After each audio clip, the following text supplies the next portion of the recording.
Alright student, my name is Ritesh Dahiya and इस session में हम लोग बात करने वाले हैं समथिंग कॉल्ड रिलेटिव मोशन। तो हम ये कहते हैं रिलेटिव मोशन जो है हम जो 3 स्टेट ऑफ मोशन डिफाइन करते हैं, हम कहते हैं एक आपकी स्टेट ऑफ मोशन हो गई जिसको आप कहते हैं रेस्ट, एक हो गई आपकी यूनिफॉर्म मोशन और एक हो गई आपकी एक्सेलरेटेड मोशन। ऑलराइट, जहाँ पे आपका एक्सेलेरेशन हो रहा है। ये सारी स्टेट ऑफ मोशन जो है we always define with respect to an observer. Say for example आप और हम इस वक्त एक क्लास में बैठे हुए हैं, मैं आपके सामने खड़ा हुआ बोर्ड पे बातें कर रहा हूँ और आप मेरे सामने यहाँ पे बैठे हैं और मैं आपसे कहूँ कि बेटा ये बताओ इस वक्त मेरी स्पीड क्या होगी, तो इन ऑल लाइक्लीहुड आपका जवाब होएगा सर आप रेस्ट पे हैं। आउट ऑफ दीज 3 अगर बात की जाए तो I will be at rest. लेकिन जो बंदा इस वक्त मून पे बैठा है, जुपिटर पे बैठा है या किसी और प्लैनेट पे है, वो आपसे और मेरे से इस बात पे एग्री नहीं करेगा। फॉर द सिंपल रीज़न, अगर आपको बात पता ही होगी, अगर आप ये कंसिडर करें कि अर्थ अपने एक्सिस पे ऐसे घूम रही है और सन के अराउंड ऐसे ऐसे घूम रही है, so definitely I am not at rest.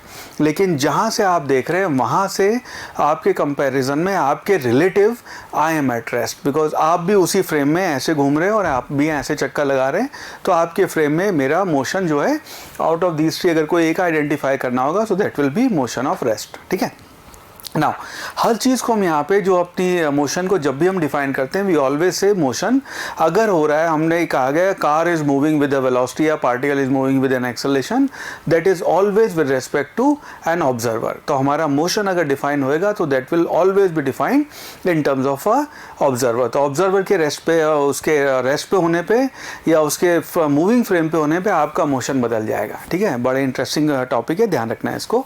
लेकिन रिलेटिव के टॉपिक को अच्छे से समझने के बाद बहुत सारे सवाल अपने बड़े आराम से और बहुत अच्छे से फटाफट सॉल्व हो जाते हैं। रिलेटिव की अगर बात करूँ, एक और छोटा सा एग्जांपल लें। सो मान लीजिए एक ये बालक है, इसकी हाइट है 4 फीट, दूसरा एक बालक है, इसको ए कह लेते हैं, दूसरा एक बालक है जिसकी हाइट है लेट्स से 6 फीट। राइट, तो अगर हम इसकी बात करें 6 फीट इसकी हाइट हो गई, लेट्स कॉल दिस बी, ये बी हो गया।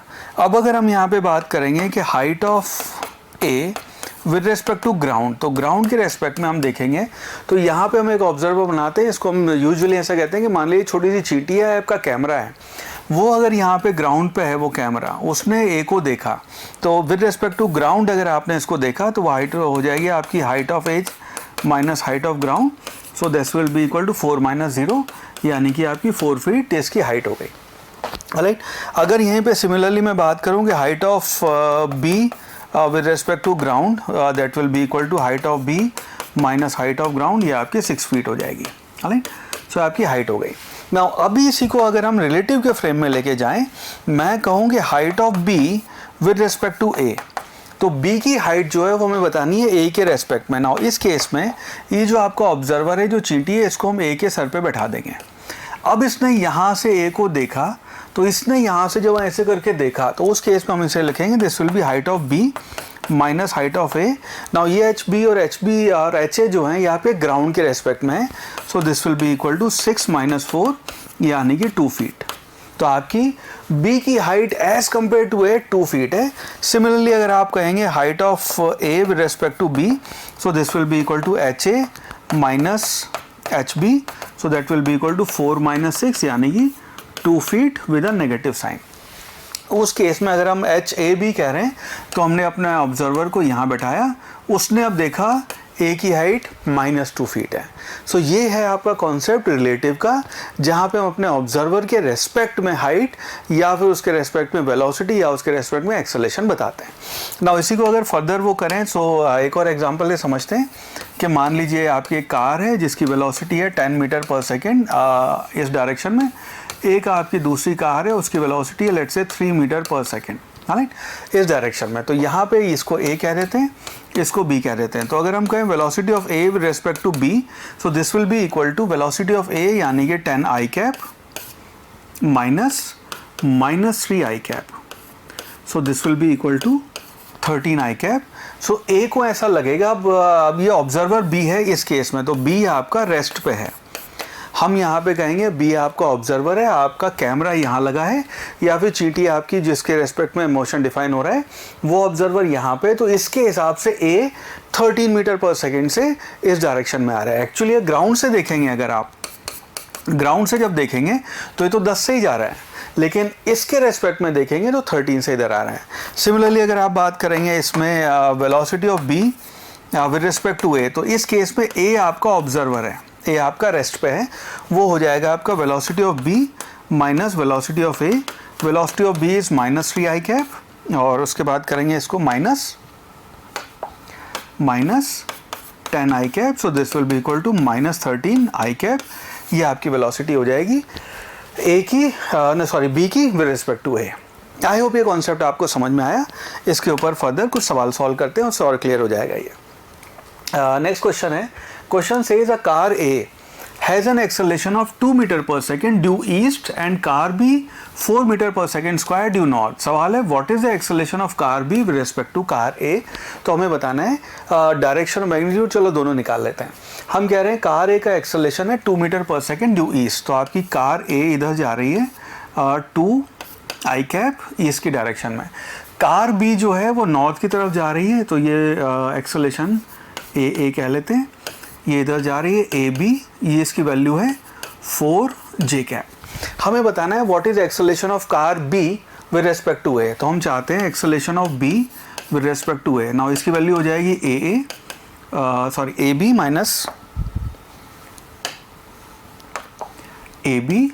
Minus A. सो नाउ इसकी वैल्यू लिखेंगे, ए बी जो है ये हो गया आपका 4 जे cap minus 2 I cap,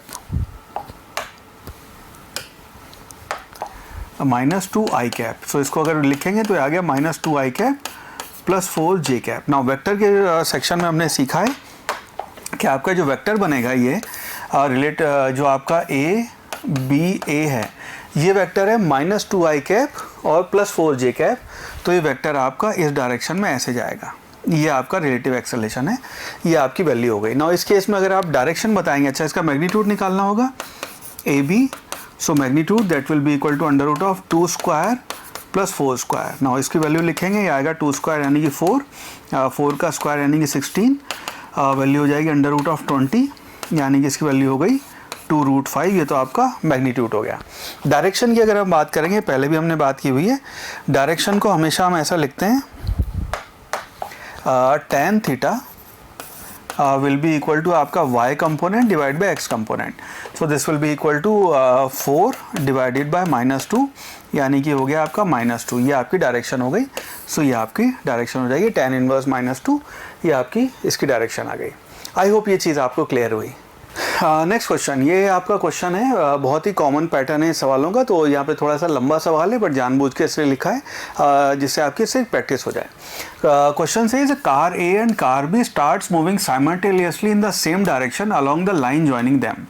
car A with a constant acceleration alright with initial speed, ये नहीं आना चाहिए, initial speed of 5 metre per second and acceleration 4 metre per second square. So ये आपकी कार ए ऐसे जा रही है, इसकी इनिशियल वेलोसिटी जो है वो तो अपने को दी हुई है, इनिशियल वेलोसिटी u है, उसकी वैल्यू दी हुई है 5 मीटर पर सेकेंड, और इसका एक्सेलरेशन जो है a1 कह लेते हैं, उसकी वैल्यू दी हुई है 4 मीटर पर सेकेंड स्क्वायर। ये आपका सिनेरियो है। Alright, now car B moves with initial velocity of 10 metre per second and acceleration of 1 metre per second square. At time t is equal to 0 car is 100 metre behind.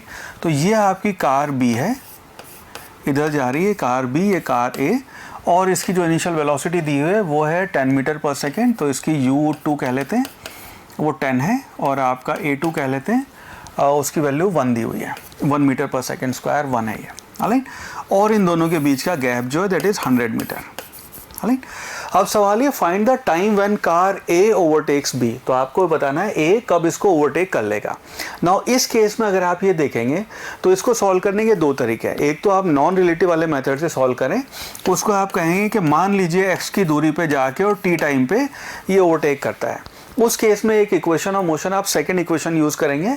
उस case में लिखेंगे x is equal to u t plus half a t square, इसके लिए इसकी equation लिखेंगे 100 plus x is equal to u t plus half a t square second case के लिए, और उसमें x की वैल्यू डाल के टाइम की वैल्यू आ जाएगी। ना उसकी बजाय अगर हम यहाँ पे सॉल्व करें रिलेटिव के मेथड से, तो हम ये कहेंगे कि मान लीजिए इस पूरे सिनेरियो में अब कार ए ने बी को ओवरटेक करना है, तो उस केस में लेट अस से ये आपकी रेस्ट पे है, ये मूव ही नहीं कर रही है, लेकिन उस फ्रेम में अब आप रिलेटिव फ्रेम में देख रहे हैं तो b के रेस्पेक्ट में सारी वैल्यूज कैलकुलेट करेंगे, आपकी a की वेलोसिटीज और a का एक्सेलरेशन बदल जाएगा। इस केस में हम कहेंगे initial velocity of a with respect to b this will be equal to ua minus ub, और इसको आप लिखेंगे ua अपने को दिया हुआ है 5 माइनस इस डायरेक्शन में वैल्यू थी 1, so this will be equal to 4 metre per second. Now relative के फ्रेम में a की वेलोसिटी 4 हो गई, एक्चुअली 5 है ग्राउंड के फ्रेम में, ठीक है। अगर आप यहाँ खड़े होकर देख रहे हैं तो आपकी वेलोसिटी 5 है, लेकिन अगर आप यहाँ खड़े होकर देख रहे हैं तो इसकी वेलोसिटी अब 4 हो गई, ठीक है। Similarly acceleration of a with respect to b ये होएगा आपका aa माइनस ए बी, और इसकी वैल्यू आ जाएगी ए ए जो है आपका 4 माइनस कितना दिया हुआ, 1 मिनट कुछ गड़बड़ की हमने। ऑलराइट, यहाँ पे गड़बड़ ये की है कि इनिशियल वेलोसिटी 10 थी, 10 सॉरी, तो ये आपकी -5 हो गई। हाँ, ये भी गड़बड़ हो जाता है सब, तो इसकी वैल्यू हो गई -5 मीटर पर सेकेंड। ऑलराइट, तो अब इसके रेस्पेक्ट में ए की वेलोसिटी -5 मीटर पर सेकेंड है, ठीक है। अब अगर हम यहाँ पे इसकी बात कर रहे हैं एक्सेलरेशन की, तो एक्सेलरेशन इसकी वैल्यू है 4 और इसकी एक्सेलरेशन की वैल्यू है 1, तो ये आ गया 3 metre per second square. Now इसी पूरी चीज़ को अब हम सॉल्व करेंगे अपने रिलेटिव के फ्रेम में। सो नाउ इसको जब हम यहाँ सॉल्व करेंगे, हम यहाँ पे इक्वेशन लिखेंगे, तो अब इस कार को क्योंकि यहाँ पे अब रेस्ट पे है, ए को सिर्फ 100 मीटर ट्रैवल करना है। 100 मीटर ट्रैवल करने का मतलब है आप यहाँ पे यूज़ करेंगे s equal to u t plus half a t square, और ये यहाँ पे u और a आपका रिलेटिव है और s भी आपका रिलेटिव टर्म है। राइट, तो s की वैल्यू हो गई यहाँ पे 100 will be equal to u की वैल्यू हो गई -5 multiplied by t plus half multiplied by a हो गया आपका 3 टी स्क्वायर।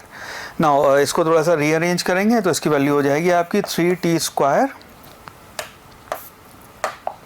3t स्क्वायर 2 से मल्टीप्लाई कर देते हैं, सब इधर ले आते हैं, ये हो जाएगा -10t, और इसको सब इधर लेके आए -200 इक्वल टू 0, ये आपकी इक्वेशन हो गई। नाउ इसी को अगर हम सॉल्व करेंगे तो हमने क्लास 10th में सीखा था कि अगर आपकी इक्वेशन है ax square plus bx plus c equal to 0, तो इसके रूट जब लेते हैं तो x की वैल्यू आएगी -b plus -b square -4ac divided by 2 है। उसी को अगर हम यहाँ पे अप्लाई कर देंगे तो यहाँ पे जो अपने t है उसकी वैल्यू हो जाएगी t will be equal to, ये आएगा आपका 10 प्लस माइनस √ 10 का स्क्वायर यानी कि 100, चलो 10 का स्क्वायर ही लिखते हैं इसको, 10 का square -4 multiplied by a is 3 multiplied by -200, तो ये प्लस हो जाएगा 200, right, divided by 2 multiplied by 3, सो इसकी वैल्यू हो गई 10 प्लस माइनस √ में ये बनेगा आपका 4 3 जा 12, और 12 का आप स्क्वायर 12 को 2 से मल्टीप्लाई करेंगे 2400 प्लस 100 करेंगे तो 2500 बन गया, डिवाइडेड बाय 6। नाउ इसकी वैल्यू हो जाएगी 10 प्लस माइनस यहाँ पे 2500 का जब हम √ लेंगे so this will be equal to 50 divided by 6, और t की वैल्यू जो है सॉल्व करेंगे, अगर प्लस वैल्यू लिखें तो ये आएगा 60/6 और नेगेटिव वैल्यू आएगी -40/6। नाउ इस केस में टाइम को हम कभी भी नेगेटिव वैल्यू नहीं लेते हैं, तो इसको हम इग्नोर कर देंगे, यानी कि जो आपका फाइनल टाइम है वो आ गया आपका 10 सेकेंड्स। तो 10 सेकेंड बाद आपका कार ए बी को ओवरटेक कर लेगा। So this will be our final answer. I hope ये रिलेटिव का मेथड आपको सॉल्व करना आया। नाउ नेक्स्ट तरह के सिनेरियो जो आपके रिलेटिव में सवाल आते हैं, जो आपसे अक्सर पूछे जाते हैं, वो है मूविंग लिफ्ट वाले सिनेरियो। इसको एनएलएम में हम और डिटेल में कवर करेंगे, पर यहाँ पे आप ऐसी बात कर सकते हैं कि मान लीजिए आपकी लिफ्ट है, लिफ्ट में एक बंदा ऐसे बैठा हुआ है और ये लिफ्ट आपकी कांस्टेंट वेलोसिटी से ऊपर जा रही है, इनिशियल वेलोसिटी सेम है और इसका एक्सेलरेशन 0 है, ये ऐसे ऊपर जा रही है। इस केस में आप जी की जो इफेक्टिव वैल्यू है उसको आप जी ही लेंगे। ना अगर सिनेरियो ये हुआ, ये रिलेटिव के सवाल सॉल्व करने में बहुत हेल्प करता है कि लिफ्ट आपकी ऐसे ऊपर जा रही है और आप ग्राउंड फ्रेम से भी सारी चीज़ें देख रहे हैं, तो इस केस में मान लीजिए ए एक्सेलरेशन से ऊपर जा रही है।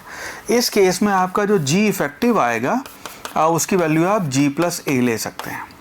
अगर ये लिफ्ट जो है आपकी ये लिफ्ट है, सिनेरियो ऐसा है कि लिफ्ट है नीचे एक्सेलरेशन से जा रही है, तो उस केस में जी इफेक्टिव जो है उसको आप G माइनस ए ले सकते हैं। ये क्यों लेते हैं, कैसे करते हैं, ये NLM में FBD बना के हम वहाँ पे सीखेंगे। बट इसमें बहुत बार रिलेटिव के सवाल जब पूछ ले जाते हैं कि एक यहाँ से कॉइन इसकी जेब से गिर गया, या एक बोल्ट यहाँ से ढीला होके बोल्ट है आपका और ढीला होके यहाँ पे नीचे गिर गया, बताओ उसके नीचे जब गिरेगा तो खनने की आवाज़ कितनी देर में आएगी।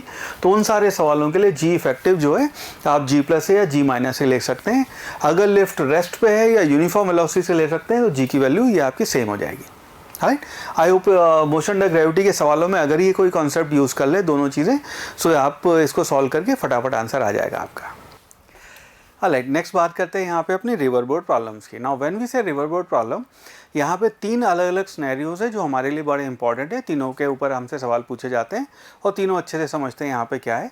पहला सिनेरियो है जिसको हम कहते हैं अपस्ट्रीम या फिर डाउनस्ट्रीम। नाउ इस सिनेरियो में क्या है कि जैसे फॉर एग्जांपल ये आपकी नदी है, नदी ऐसे बह के जा रही है, VR उसकी स्पीड है, और आपको इस A पॉइंट से लेट्स से इस B पॉइंट जाना है। यहाँ पे बंदा ट्रैवल करके या बोट से हम ऐसे जा रहे हैं, A पॉइंट से B गए, क्योंकि हम नदी के साथ साथ फ्लो किए, और या फिर आप हो सकता है वापस B से A आए हो, तो इस चीज़ को हम बोलते हैं डाउनस्ट्रीम या फिर अपस्ट्रीम। A से भी जाना, नदी के जिस डायरेक्शन में नदी जा रही है उसी डायरेक्शन में अगर आप जा रहे हैं उसको कहते हैं डाउनस्ट्रीम, और अगर ऊपर की डायरेक्शन में आ रहे हैं उसको कहते हैं अपस्ट्रीम। नेक्स्ट सिनेरियो यहाँ पे आता है crossing the river. Now when we say crossing the river, तो ये आपकी नदी है, ऐसे करके बह रही है, VR उसकी स्पीड है, और आप यहाँ से इस पॉइंट से चालू करके A पॉइंट से B पॉइंट जाना चाहते हैं, ये क्रॉसिंग द रिवर है। अब क्योंकि यहाँ से यहाँ जाएंगे, नदी आपको यहाँ बहा के ले जाएगी, वो केस आता है अपना, यहाँ पे 2 अलग अलग सिनेरियोज आते हैं जिसमें आप कहते हैं कि यहाँ से आप B की ट्रैवल किए, लेकिन क्योंकि नदी यहाँ बह रही थी वो आपको इस C पॉइंट पे ले गई, और ये यहाँ से यहाँ तक का डिस्टेंस हमारा ड्रिफ्ट कहलाता है। उस केस में आपके जो इंपॉर्टेंट सिनेरियो हो जाते हैं वो ये है, पहला कि हमें ड्रिफ्ट मिनिमम रखनी है। बंदा चाहता है यहाँ से भैया तू कहीं भी ट्रैवल करके जा, मुझे एग्जैक्ट इस लोकेशन पहुँचना है, ड्रिफ्ट मेरी 0 होनी चाहिए। दूसरा सिनेरियो होता है कि मुझे कहीं भी जाना हो कोई फ़र्क नहीं पड़ेगा, बस नदी क्रॉस करवा दे, टाइम कम से कम चाहिए, तो मिनिमम टाइम में हमें क्रॉस करनी है। तो ये अपने 2 इंपॉर्टेंट क्राइटेरिया हो जाते हैं, मिनिमम ड्रिफ्ट और मिनिमम टाइम। ना एक एक करके इन तीनों सिनेरियो को देखते हैं। सबसे पहले बात करते हैं अपस्ट्रीम और डाउनस्ट्रीम पे। ऑलराइट, सो व्हेन वी से अपस्ट्रीम और डाउनस्ट्रीम, उस केस में हमारा सिनेरियो ये है कि आप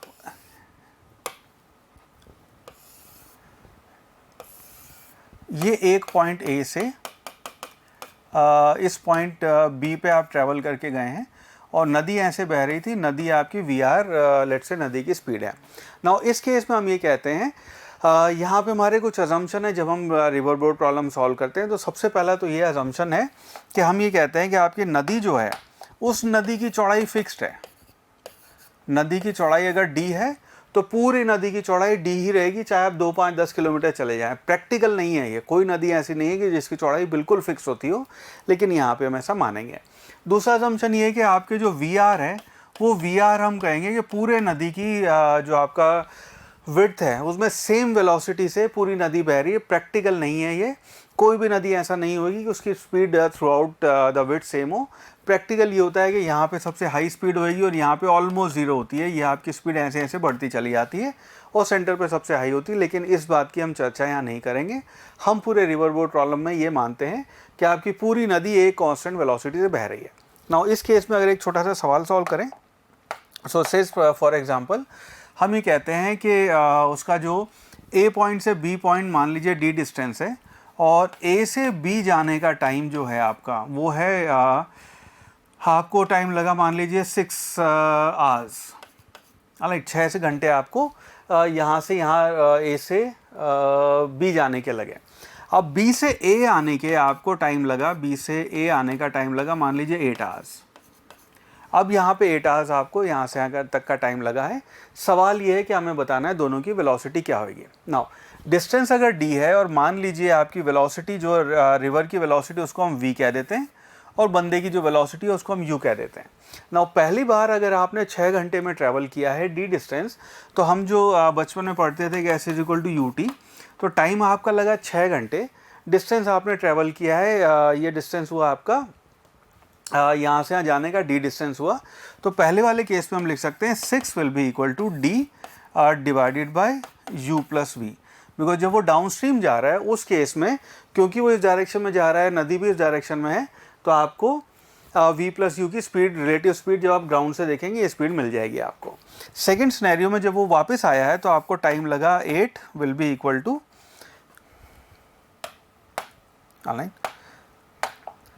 this 8 will be equal to आप लिख देंगे d divided by u minus v. Now यहाँ पे u आपका ज़्यादा होना होगा, अगर v की रफ्तार ज़्यादा है, नदी तेज़ बह रही है तो आप b से a आ नहीं पाएंगे, उस केस में पीछे ही जाते रहेंगे। बट यहाँ पे हम ये अज्यूम करते हैं कि अगर यहाँ से यहाँ वापस आ रहे हैं तो आपकी u ज़्यादा होगी।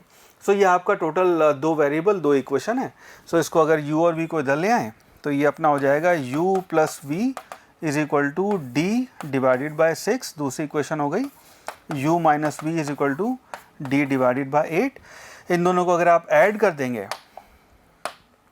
इन दोनों को ऐड कर देंगे तो अपना v कैंसिल हो जाएगा, तो अपनी इक्वेशन बन गई 2u will be equal to d आपने कॉमन ले लिया, यह है 1/6 प्लस 1/8। और अपने को d की टर्म में आंसर बताना है तो d की टर्म में अपने को आंसर आ जाएगा, एलसीएम लेके ये वैल्यू आ जाएगी। So this will be equal to d, और d की वैल्यू दे रखी होगी 1 किलोमीटर 2 किलोमीटर, सो उसके बेसिस पे अपना आंसर आ जाएगा। ठीक है, सो ये जो वैल्यू आ गई ये बन जाएगा 6 ये हो गया 14 डिवाइडेड बाय 48, ये आपका एलसीएम हो जाएगा, 7/24 वैल्यू रह जाएगी। और उसको ये डिवाइड कर देंगे तो आपकी u की वैल्यू आ गई, u will be equal to 7d by 48, इस 2 से हमने वो कैंसिल कर दिया, तो ये आपकी u की वैल्यू आ गई। सिमिलरली अगर यहाँ पे देखेंगे हम v की वैल्यू, सो इसमें से अगर मैं इसको सब्ट्रैक्ट कर दूँ तो आपकी v की वैल्यू हो जाएगी, इसमें से इसको सब्ट्रैक्ट करेंगे, सो ये जो वैल्यू हो गई 2v that will be equal to d, और ये आ जाएगा 1/6 माइनस 1/8, और उसका जब एलसीएम लेंगे सो इसकी वैल्यू आ जाएगी d multiplied by 2 divided by 48, यानी कि विच इम्प्लाइज v है उसकी वैल्यू हो गई d बाय 48। ये आपका आंसर बन जाएगा 48। राइट, सो विच मीन्स ये अपने u और v की d के टर्म में आंसर आ गया। ठीक है, सो सवाल ये मुश्किल नहीं होते हैं, पर थोड़े से प्रैक्टिस की ज़रूरत है ना। इसी को आगे कंटिन्यू करें अगर, तो इसी कॉन्सेप्ट के बेसिस पे आपसे 2017 में नीट में एक सवाल पूछा गया, वो सवाल सॉल्व करते थोड़े सा और कॉन्सेप्चुअल क्लैरिटी आएगी। Question says Preeti reach the metro station and found that escalator was not working. So Preeti गई वहाँ पे, इस बार अपना सवाल एस्केलेटर का है। सो सिमिलर पैटर्न है सवाल का, इसलिए हम इसको यहाँ पे सॉल्व कर रहे हैं कि आपके एस्केलेटर हैं, स्वचालित सीढ़ियाँ बोलते हैं इसको हिंदी में, तो ये आपके एस्केलेटर हैं, और यहाँ पे अगर आप खड़े हो जाएं तो ये आपको अपने आप ऊपर लेके चले आते हैं। ठीक है, so on first day when she walked up to the stationary elevator, time उसको लगा t1। तो जब रुके हुए एलिवेटर थे उसको अपनी स्पीड से चलने का टाइम लगा t1। तो पहले वाले केस में जब वो खुद चल रही है तो टाइम आपका पहला लगा t1। सो लेट अस से यहाँ तक जाने की जो डिस्टेंस है वो आपका d है, और लेट अस से इस प्रीति की स्पीड जो है वो vp है, v1 कह लेते हैं, तो v1 से आपका टाइम लगा t1। ये आपको पहले सिनेरियो का डेटा दिया हुआ है। सेकेंड टाइम में कहते हैं on the other day if she remain stationary on the moving escalator then escalator take her in time t2। तो अगर वो वहाँ पे बस एस्केलेटर पे ऐसे खड़ी हो गई, एस्केलेटर अपने आप उसको नीचे से ऊपर ले गए, और लेट अस से एस्केलेटर की स्पीड आपकी v2 है, उस केस में उसे टाइम लगा t2 इस वाले सिनेरियो में। अब अपना जो सवाल हमसे पूछा हुआ है वो सवाल है the time taken by her to walk up the moving escalator. So now इस केस में एस्केलेटर भी चल रहे हैं और ये लड़की प्रीति जो है ये भी उसके ऊपर चल रही है, तो इस केस में दोनों वेलोसिटी आपकी ऐड हो जाएंगी। तो आपकी दोनों वेलोसिटी ऐड होके आप वो डिस्टेंस ट्रैवल कर रहे हैं। सवाल ये कि टाइम कितना लगेगा। नाउ पहले वाले के केसेस पे अगर पहले वाले सिनेरियो पे हम इक्वेशन लिखें तो हम यहाँ पे s is equal to u t वाली टर्म यूज़ करते हैं।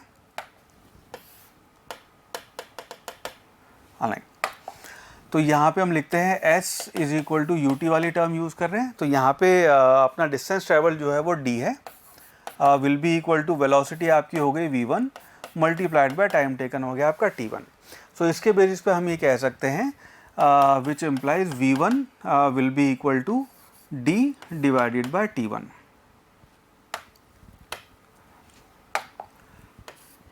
ये आपकी वेलोसिटी की वैल्यू हो गई इक्वेशन, और d और t1 के टर्म में आ गया। सेकंड सिनेरियो अगर जो है अपना, उस सेकंड सिनेरियो में अब एलिवेटर उसको ऊपर लेके गए, तो उस केस में हम ये फिर इक्वेशन लिख सकते हैं d is equal to v2 multiplied by time लगा उसको t2, विच एम्प्लाइज v2 की जो वैल्यू है वो अपनी हो गई d divided by t2। Now third case में हुआ ये है, थर्ड केस में अब वो दोनों की स्पीड क्योंकि ऐड हो गई, तो थर्ड केस में हम लिखेंगे d will be equal to v1 plus v2 multiplied by time t3, जिसकी वैल्यू हमें बतानी है क्या होगी। नाउ इस केस में v1 और v2 की वैल्यू हम इन दोनों इक्वेशन से लिख दें, तो ये आ जाएगा d will be equal to, ये वैल्यू आ जाएगी d divided by t1 plus d divided by t2 multiplied by t3। Now d आपका पूरी इक्वेशन से कैंसिल हो जाएगा, सो इसको आप लिख सकते हैं t1 को अगर मैं इधर ले आऊँ तो ये हो जाएगा, t3 को इधर ले आएँ तो t3 will be equal to 1 by t1 plus 1 by t2।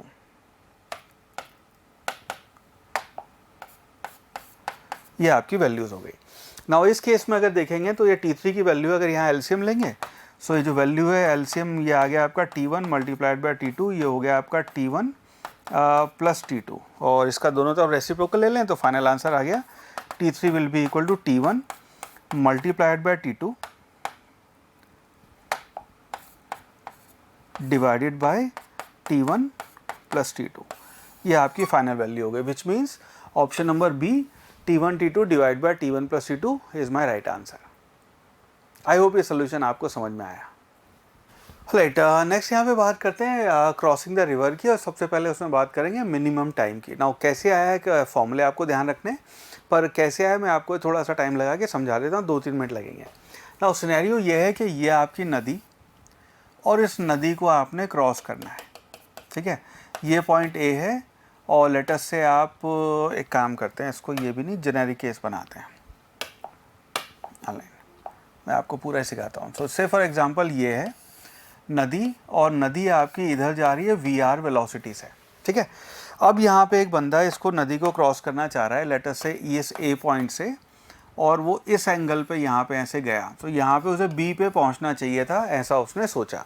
Now इस केस में क्योंकि नदी आपकी इधर बह रही है, तो वो यहाँ पे किसी C पॉइंट पे ले गई। ये चीज़ जो है ये आपकी ड्रिफ्ट कहलाती है, इसको हम कहते हैं ड्रिफ्ट है कि ओरिजिनल जो आपका इंटेंडेड डायरेक्शन था उससे आप कितनी दूर पहुँचे, उस लोकेशन से आप कितनी दूर पहुँचे, ये कहलाएगी आपकी ड्रिफ्ट।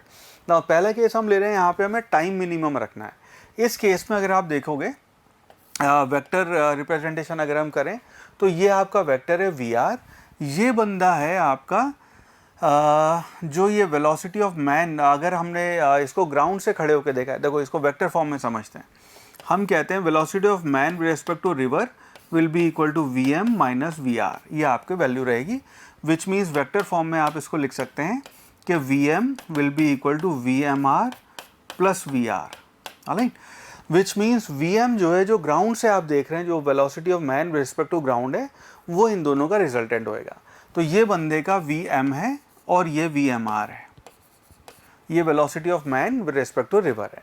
नाउ इस केस में अगर मान लीजिए ये वाला एंगल आपका फाई है, ये एंगल मान लीजिए थीटा है, इस थीटा एंगल पे वो यहाँ से ट्रैवल करता है, तो आपको B की जगह C पहुँचता है, ये आपका सिनेरियो आपने देखा। इस केस में अगर हम हॉरिजॉन्टल और अपने वर्टिकल डायरेक्शन में इसको ब्रेक करेंगे, सो यहाँ पे हम लिख सकते हैं हॉरिजॉन्टल और वर्टिकल डायरेक्शन में इसको हम लिख सकते हैं VMR को, इसका ही जो थीटा एंगल है उसकी वजह से ये वाली जो डायरेक्शन है ये आ जाएगी VMR साइन थीटा, और इसका वर्टिकल इधर हॉरिजॉन्टल ये वाला कंपोनेंट लेंगे, ये आ जाएगा VMR कॉस थीटा, और लेटर से नदी जो है उसकी विड्थ आपकी D है। तो इस केस में जो टाइम टेकन आपका होएगा T, that will be equal to total distance divided by उसकी स्पीड, स्पीड है VMR साइन थीटा, ऑलराइट, ये हमारा टाइम है। ना हम अगर चाहते हैं कि टाइम मिनिमम लगे, तो उस केस में D फिक्स आपका VMR फिक्स, जैसे मैं तैर सकता हूँ वो चीज़ फिक्स है, उसमें आप चेंज नहीं कर सकते, ठीक है। तो यहाँ पे अगर D फिक्स है, VMR फिक्स है, only thing we can do, जिसको हम यहाँ बदलाव ला सकते हैं, वो है आपका साइन थीटा। ना T मिनिमम चाहिए तो डिनोमिनेटर की वैल्यू आपकी मैक्सिमम होनी चाहिए, इसका मतलब यहाँ पे थीटा की साइन थीटा की वैल्यू 1 और theta is equal to 90 degree. तो अगर आप 90 डिग्री पे यहाँ से यहाँ जा रहे हैं तो टाइम आपका मिनिमम लगेगा। उस केस में यहाँ से यहाँ कहीं पहुँचेंगे बट टाइम आपका मिनिमम होएगा, ये पक्की गारंटी है। तो मिनिमम टाइम की कंडीशन हो गई theta should be equal to 90 degree. तो जो भी आपकी रिवर की स्पीड है उससे आप 90 डिग्री पे जाएंगे, टाइम आपका कम लगेगा। ये वाली अपनी कंडीशन हो गई। नाउ इस केसेस में जो ड्रिफ्ट आएगी अपनी, तो ये टी मिनिमम हो गया, तो इसके केस में हम लिखते हैं जो फॉर्मूला आपको ध्यान रखना है वो है आपका टी मिनिमम जो है that will be equal to D divided by V M R, ये आपका मिनिमम टाइम होएगा, ठीक है। तो इस केस में जो ड्रिफ्ट अपनी आएगी, तो ड्रिफ्ट को अगर यहाँ लिखने लगेंगे हम, तो अब ये ड्रिफ्ट जो है ये हम यहाँ पे मिनिमम ड्रिफ्ट नहीं कह रहे हैं, हम कह रहे हैं drift in minimum time. So drift in minimum time को अगर हम यहाँ लिखेंगे, सो ये ड्रिफ्ट आपकी हो जाएगी ड्रिफ्ट। अच्छा, ड्रिफ्ट कैसे आएगी, जाना आप यहाँ चाह रहे थे, पहुँच यहाँ पे गए, तो दैट इज़ द केस, तो यहाँ से यहाँ तक का पूरा डिस्टेंस ट्रेवल आपका ड्रिफ्ट हो जाएगा। डिस्टेंस ट्रेवल x जो है वो आपका ड्रिफ्ट हो जाएगा। नाउ इस ड्रिफ्ट को हम यहाँ पे लिख सकते हैं drift x will be equal to velocity in horizontal direction, जो इस डायरेक्शन में वेलोसिटी है, मल्टीप्लाइड बाय टाइम टेकन। तो इस वेलोसिटी को हम लिख सकते हैं V M R cos theta plus V R, ये तो आपकी इस डायरेक्शन में वेलोसिटी हो गई, multiplied by time taken. Time taken अपना ये वाला था, तो ये हो गया D divided by sine theta और नीचे आएगा इसके वी एम आर। नाउ अगर आपको मिनिमम टाइम में ड्रिफ्ट चाहिए तो थीटा की वैल्यू हम 90 रख देंगे यहाँ पे। सो जो ड्रिफ्ट मिनिमम आएगी, नहीं है ड्रिफ्ट जो आएगी मिनिमम टाइम में, उसकी वैल्यू हो जाएगी कॉस थीटा की वैल्यू 90 रखते ही ये 0 हो जाएगा। So this will be equal to V R divided by V M R multiplied by D. ये रिजल्ट भी आपको ध्यान रखना है, ये आपकी ड्रिफ्ट होएगी मिनिमम टाइम में कितनी ड्रिफ्ट होएगी उसका आंसर ये है आपका। सो इस फॉर्मूले को ध्यान रखना है, drift in minimum time this will be equal to V R divided by V M R multiplied by D, ये आपका ड्रिफ्ट इन मिनिमम टाइम है, ठीक है। इस चीज़ को भी हमने ध्यान रखना है। ऑलराइट, नाउ मूविंग फॉरवर्ड, इसके बाद हम बात करते हैं यहाँ पे अपने मिनिमम टाइम की बात हो गई, मिनिमम ड्रिफ्ट कब पॉसिबल है अपनी उसकी बात करते हैं। नाउ मिनिमम ड्रिफ्ट की जब हम बात कर रहे हैं, तो हमने पिछले सिनेरियो में देखा कि वो बंदा ए से चला, जाना वो बीच आता था, हर बार नदी उसको यहाँ कहीं ले आती थी। हमने कहा भाई ये तो गड़बड़ बात है, और हम अपने एक्सपीरियंस से सीखते हैं कि भाई मैं इधर जा रहा हूँ तो इधर पहुँच रहा हूँ, इधर जा रहा हूँ तो इधर पहुँच रहा हूँ। उस केस में हमने ये डिसाइड किया, या उस बंदे ने, जो बंदा तैर रहा था उसने डिसाइड किया कि इस बार मैं जाऊँगा ही इधर। सो यहाँ पे आपने कोई एंगल फाई लिया। अच्छा, जानबूझ के मैं आपको एंगल फाई यहाँ से पढ़ा रहा हूँ, कुछ किताबों में ये एंगल यहाँ से दिया होता है, ठीक है। ये वाला एंगल अगर फाई लेंगे तो कॉस और साइन सेकंड क्वाड्रेंट में 90 प्लस थीटा उसमें फंस जाएंगे, वो ना करें। इसलिए इसको आप सीधा सीधा यहाँ से एंगल लें इसको, ठीक है। दोनों में फ़र्क क्या अभी समझा दूंगा, बट ये एंगल आपका फाई यहाँ से है, ठीक है।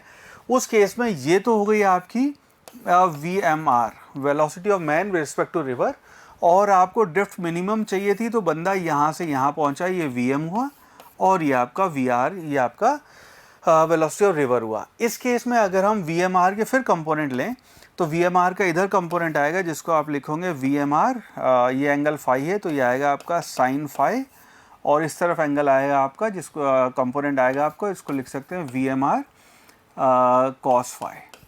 ऑलराइट, तो इस केस में अगर मैं चाहता हूं कि मेरा बंदा सीधा यहाँ से वहाँ जाए, उसका मतलब ये है कि ये वाली वैल्यू और ये वाली वैल्यू दोनों की बराबर हो जानी चाहिए, सो दैट इस डायरेक्शन में जो हॉरिजॉन्टल डायरेक्शन में आपकी वेलोसिटी है, रिलेटिव वेलोसिटी आपकी 0 हो गई और वो बंदा ऊपर जा रहा है, ठीक है। तो इस केस में फॉर मिनिमम ड्रिफ्ट हमारी यहाँ कंडीशन ही हो जाएगी। अब हम कह रहे हैं मिनिमम ड्रिफ्ट के लिए हम कहेंगे V M R sine phi should be equal to V R, which implies आपका जो साइन फाई एंगल है that will be equal to V R divided by V M R. ये आपकी कंडीशन हो गई कि किस डायरेक्शन में ट्रैवल करे। डायरेक्ट आपसे सवाल पूछे जाते हैं किस डायरेक्शन में ट्रैवल करे जहाँ पे आपको ड्रिफ्ट मिनिमम हो, तो ये वैल्यू आपको ध्यान रखनी है। नाउ यही एंगल अगर हमने यहाँ से लिया होता तो ये वैल्यू आती cos phi, because second quadrant में 90 plus theta of cos theta is sine theta. पर अक्सर परेशान लोग इस बात पे हो जाते हैं, मैंने अपनी क्लासेस में जो देखा है कि मान लीजिए एंगल आ रहा है 37 डिग्री फॉर एग्जांपल, अब अगर यहाँ से एंगल लोगे तो ये आएगा 127 डिग्री। अब लोगों को, स्टूडेंट्स को अक्सर साइन थीटा, साइन 127 या कॉस 127 की वैल्यू नहीं पता होती, वो कहते पता नहीं क्या हो रहा है सवाल में कुछ नहीं हो रहा है, बहुत सिंपल सवाल है, एंगल यहाँ से लोगे लाइफ आसान रहेगी। तो ये आपकी कंडीशन हो गई मिनिमम ड्रिफ्ट की। तो कंडीशन हो गई आपकी sine phi will be equal to V R divided by V M R, ये आपकी इसकी कंडीशन हो गई ड्रिफ्ट मिनिमम हो। अगर आपसे एंगल रिवर बैंक से पूछा हुआ है तो उसी में 90 आप बाद में ऐड कर दें, तो ये वाला अगर एंगल आपका 30 आ रहा है तो 90 ऐड कर दें तो 120 डिग्री आपका एंगल बन जाएगा। तो दोनों आपका मुश्किल काम नहीं है ना। इसके ऊपर कुछ सवाल सॉल्व करते हैं मूविंग फॉरवर्ड। चलो इसी पे सवाल सॉल्व करते हैं। 2019 के आपके नीट के एग्जाम का सवाल है। क्वेश्चन सेज, क्वेश्चन ही कहते हैं speed of a swimmer in still water is 20 metre per second. तो एक बंदा है जो आपका ट्रैवल करता है नदी में, जब वो तैरता है तो 20 मीटर पर सेकेंड से वो ट्रैवल कर पाता है। The speed of river water is 10 metre per second. Speed जो आपकी नदी की है वो 10 मीटर पर सेकेंड है। कुछ तो बटन दब गया, हालाइट। And is flowing due east, और नदी आपकी ईस्ट डायरेक्शन में जा रही है। ना इसका मतलब ये है कि ये मान लीजिए आपकी नदी है और नदी आपकी यहाँ पे हम फिर सेम अजम्पशन लेंगे जो हमने पहले बात की हुई है कि वी आर जो है वो 10 मीटर पर सेकेंड है आपके नदी की स्पीड, और ये थ्रू आउट नदी में कांस्टेंट है आपकी, अलग अलग जगह पे अलग अलग वैल्यू नहीं होएगी, और नदी की चौड़ाई भी फिक्स्ड है। If he standing on the south bank, आपका बंदा जो है वो साउथ बैंक पे खड़ा हुआ है। सो ये अगर ईस्ट डायरेक्शन है सो लेट्स से वो पर्सन यहाँ पे खड़ा हुआ है साउथ बैंक पे, and wishes to cross the river along the shortest path. Now shortest path का मतलब हुआ कि आपको ड्रिफ्ट मिनिमम चाहिए यहाँ पे। सो इसका मतलब ये है कि उसको शॉर्टेस्ट पाथ इस रास्ते पे यहाँ से ए से बी पॉइंट जाना है।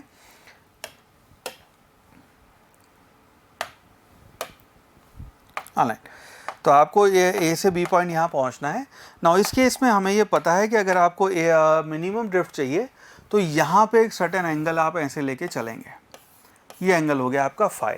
तो इस फाई की वैल्यू हमें बतानी है क्या होएगी, और ये चार ऑप्शन अपने को दे रखे हैं which is 45 west, 30 west, 0 degree या फिर 60 डिग्री वेस्ट। नाउ इस केस में और ये डायरेक्शन हमें बतानी है with respect to north. With respect to north मतलब ये पूछा ही उन्होंने ये वाला एंगल है, तो इसलिए जो मैं आपको पढ़ा रहा हूँ, जो बता रहा हूँ बिल्कुल सही है, आपके सारे कॉन्सेप्ट क्लियर होंगे और आंसर अपने सही आएंगे बिल्कुल। ये एंगल फाई की वैल्यू बतानी है अपने को।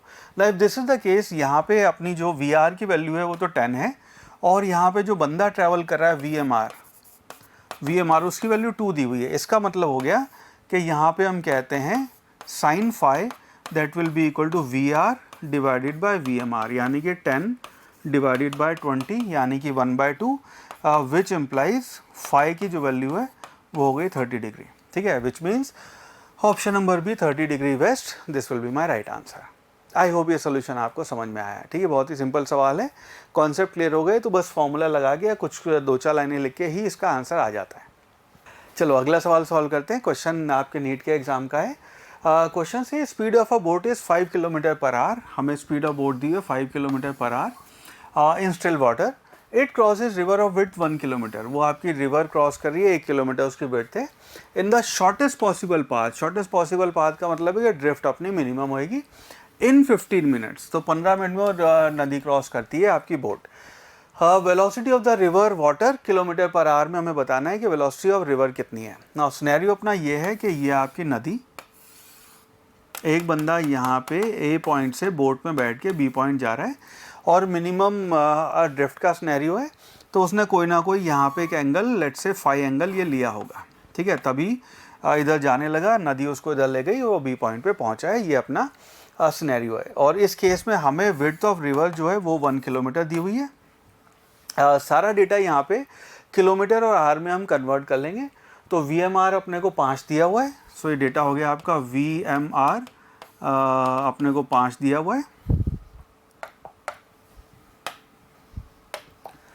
ऑलराइट, और टाइम जो है, टाइम टेकन टी, उसको हम लिख लेंगे 15 मिनट से, उसको भी जब हम आर में कन्वर्ट करेंगे सो हो जाएगा 1/4, ये आपका टाइम हो जाएगा। 1/4 आर आपका टाइम आ जाएगा। नाउ इस केस में ये बात अपने को पता है, जो हमने डेरिवेशन किया था कि time taken to cross the river, उसको हम लिखते हैं this will be equal to thickness या विड्थ आपकी नदी की, जो कि 1 किलोमीटर है, divided by V M R sine of angle जो भी हमने यहाँ पे लिया हुआ है।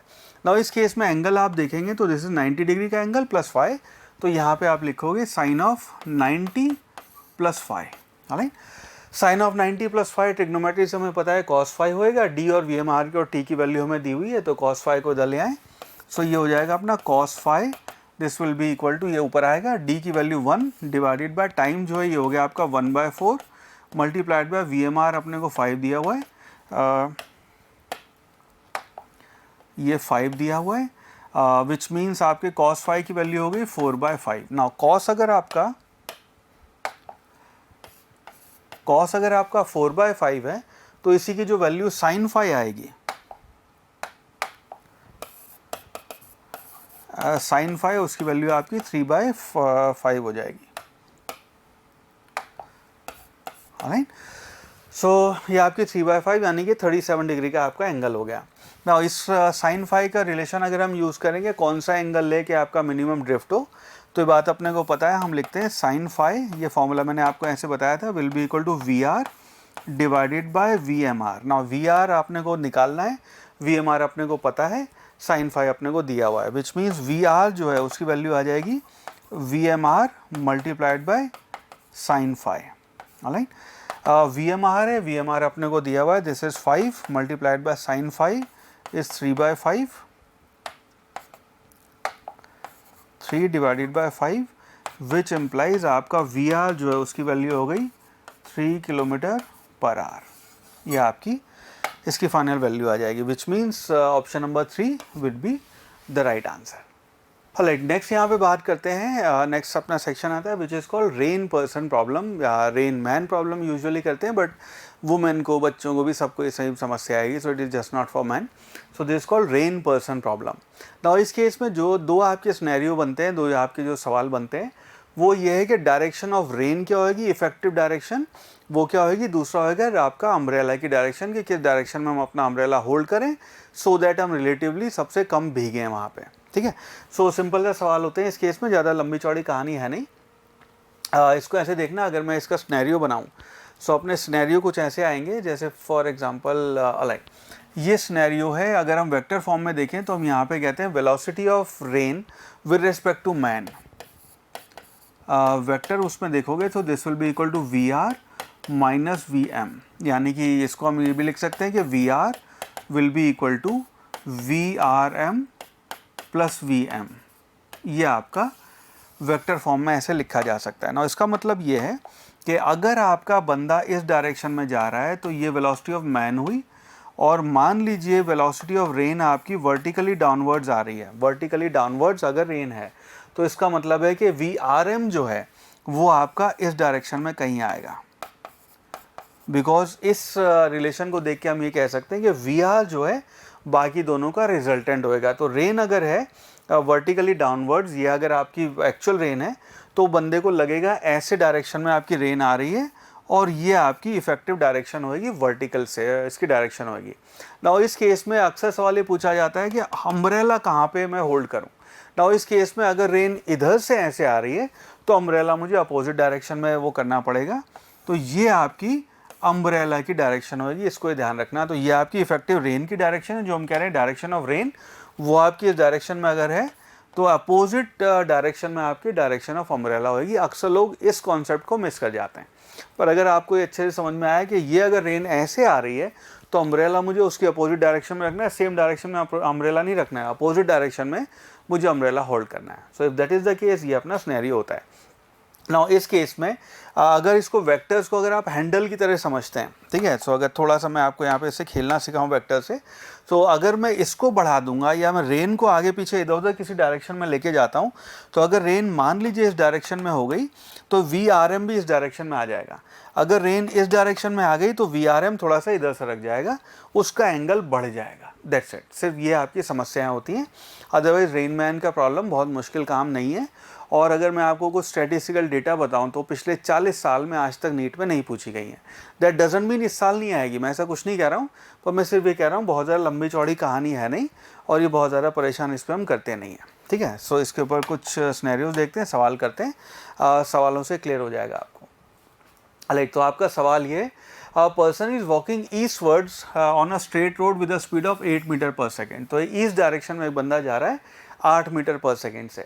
If rain is falling vertically downwards with 10 metre per second, अगर आपकी रेन जो है वर्टिकली डाउनवर्ड्स आ रही है 10 मीटर पर सेकेंड से, at what angle with the vertical should the man point is umbrella to keep himself relatively dry. Now इस case में ये तो हो गई आपकी बंदे की स्पीड VM, राइट। रेन जो आ रही है आपकी VR, वो इस डायरेक्शन में आ रही है which is 10 metre per second, ये आपकी VR हो गई, है ना, और ये Vm अपने को दिया हुआ है, this is 8 metre per second. Right, तो इस केस में अगर इसको वेक्टर फॉर्म में अगर हम लिख देंगे, तो मैं हमेशा सलाह देता हूँ रेन प्रॉब्लम्स अगर आप वेक्टर फॉर्म में करेंगे तो 2 से 3 लाइनें लगती हैं, दैट्स इट, आराम से हो जाएगा। सो Vm जो है उसको आपने लिखा 8 आई कैप, ये आपकी वेक्टर वैल्यू हो गई इस तरफ। Vr को आपने लिखा, Vr हो गया आपका -10 जे कैप, बिकॉज ये डाउनवर्ड डायरेक्शन में आ रहा है। नाउ इस केस में velocity of man with respect to, sorry उल्टा हो गया ये, इसको आप लिखेंगे velocity of rain with respect to man, that will be equal to Vr minus Vm, और इसकी वैल्यू अगर रखेंगे तो Vr है आपका, ये आ गया -10 जे कैप -8 आई कैप, तो ये आपकी वैल्यू हो गई। नाउ क्योंकि यहाँ पे J और I दोनों नेगेटिव हैं, इसका मतलब ये वाली डायरेक्शन आपकी फोर्थ क्वाड्रेंट में आएगा, तो ये आपका V जो है Rm इस डायरेक्शन में आ जाएगी, ये वैल्यू हो गई। नाउ इस केस में हमें बताना होगा ये एंगल क्या होगा। तो अगर तो सवाल ये पूछा है कि what is the effective direction of rain, तो उस केस में अच्छा पूरे फिजिक्स में हम हमेशा डायरेक्शन लेते हैं, tan थीटा को हम लिखते हैं y/x, इस केस में हम लिखेंगे x/y। क्यों, एंगल हम जो बता रहे हैं थीटा एंगल या फाई एंगल जो भी आप कह रहे हैं, ये एंगल आपका वर्टिकल से, बाकी अदरवाइज पूरी फिजिक्स में एंगल हम हॉरिजॉन्टल से एंगल लेते हैं। इसलिए अगर मैं ट्राइंगल आपके लिए बनाऊं तो ये अगर आप एंगल ले रहे हैं तो इसमें ये y डिवाइडेड बाय x होएगा। अगर आप ये एंगल ले रहे हैं, इसका tan थीटा निकाल रहे हैं, तो x/y होएगा। तो इस केस में जो आपका tan थीटा आएगा उसको आप लिखेंगे x/y, यानी कि x component which is 8 divided by आपका y कंपोनेंट विच इज़ 10, इसकी वैल्यू हो जाएगी आपकी 4/5, ये हो गया 4/5, तो ये आपका एंगल हो जाएगा। ठीक है, ओहो, ये आपका एंगल हो जाएगा। Now this not a standard angle, तो इसमें 4 ऑप्शन में से कोई भी ऑप्शन नहीं होएगा। अगर ये 4/3 होता, ठीक है, सो मेरे ख्याल डेटा में कुछ गड़बड़ है, 4/3 होता तो आपका 53 का एंगल आ जाता, ये आपका वो एंगल बन जाता है, बट ये 4/5 आ रहा है, सो ये कोई स्टैंडर्ड एंगल नहीं है, विच इज़ फाइन, है ना। तो ये अपना ये वाला हो जाएगा tan थीटा। ठीक है, अगेन ये एंगल कहाँ से है, ये आपका अम्ब्रेला की डायरेक्शन पूछा है, तो ये वाला एंगल हो गया, इसको आप कहेंगे इतनी डिग्री, ये आपको फ्रॉम वर्टिकल इतना होल्ड करना है ऐसे अम्ब्रेला, सो दैट आपको वो डायरेक्शन मिल जाए। नाउ नेक्स्ट क्वेश्चन, जेई का सवाल है। क्वेश्चन से इज अ पर्सन, अच्छा सवाल है, आपको अच्छे कॉन्सेप्ट क्लियर हो जाएंगे इसमें। क्वेश्चन से is a person is walking eastward on a straight road with speed of 10 kilometre per hour, 10 kilometre per hour से वो बंदा आपके स्ट्रेट रोड पे चल रहा है इस डायरेक्शन में। If rain is falling eight an angle of 45 degree from the vertical, तो सिनेरियो ये है कि ये आपका वेलोसिटी ऑफ मैन तो ये है 45 डिग्री पे आपकी रेन आ रही है, वेलोसिटी ऑफ रेन वो अपेयर्स वर्टिकल है, if rain appears vertically downwards to the man, और ये आपको वेलोसिटी ऑफ रेन जो है with respect to man vertically downwards लग रही है। सवाल है find velocity of rain and velocity of rain with respect to man, तो इनकी हमें वैल्यूज बतानी है क्या होंगी ना। और ये वेलोसिटी ऑफ मैन अपने को दिया हुआ है, वेक्टर फॉर्म में लिख लेंगे, तो इसको 10 आई कैप हम लिख सकते हैं। लेट अस से वी आर जो है उसकी वैल्यू, क्योंकि 45 का एंगल है यहाँ पे, लेट अस से इसका जो मैग्नीट्यूड है वो आपका x मीटर पर सेकेंड है। उस केस में अगर हम वेक्टर फॉर्म में वी आर को लिखेंगे, तो वी आर को हम, क्योंकि आपका मान लीजिए इसका मैग्नीट्यूड x था, तो उस केस में क्योंकि 45 का एंगल है, इसको हम लिख सकते हैं x cos 45, यानी कि by √2 I cap, positive direction में आएगा I cap, minus x divided by √2 J cap, because ये वाली डायरेक्शन आपके नेगेटिव आएगी। ये आपका वी आर का वेक्टर रिप्रेजेंटेशन हो गया। अब इसके बेसिस पे हम कह सकते हैं कि वी आर एम जो आपकी रिलेटिव वेलोसिटी है उसको हम लिखते हैं V R minus V M, right. So अब अगर इसको वेक्टर फॉर्म में यहाँ पे लिखेंगे तो वी आर एम जो है उसको लिखा जा सकता है will be equal to V R आपका ये वैल्यू आ गई x by √2 I cap minus x by √2 J cap, right, minus V M है आपका 10 आई कैप, तो ये हो गया माइनस ले लिया हमने ऑलरेडी, ये आ गया -10 आई कैप। नाउ आई और जे एक साथ अगर आप इकट्ठा कर लेंगे, सो ये बन गया V R M will be equal to x divided by √2 I cap minus 10 I cap minus x by root two J cap, ये आपकी VRM की वैल्यू हो गई। नाउ इस केस में अगर हम नोटिस करेंगे, हमें नेक्स्ट सिनेरियो ये दिया हुआ है कि अपेरेंट डायरेक्शन VRM की सिर्फ और सिर्फ जे डायरेक्शन में है। इसका मतलब इसका I कंपोनेंट जो है this has to be 0। I component नहीं है तभी तो रिलेटिवली आपको डाउनवर्ड्स दिख रहा है, विच मीन्स आपका x divided by root two is equal to 10, ये दोनों बराबर होंगे तब ये कंपोनेंट आपके 0 होंगे, विच इम्प्लाइज आपकी x की वैल्यू आ गई 10 रूट टू, ये आपकी x की वैल्यू आ गई, which means velocity of range जो हमें बताना है उसकी वैल्यू हो गई आपकी 10 रूट टू।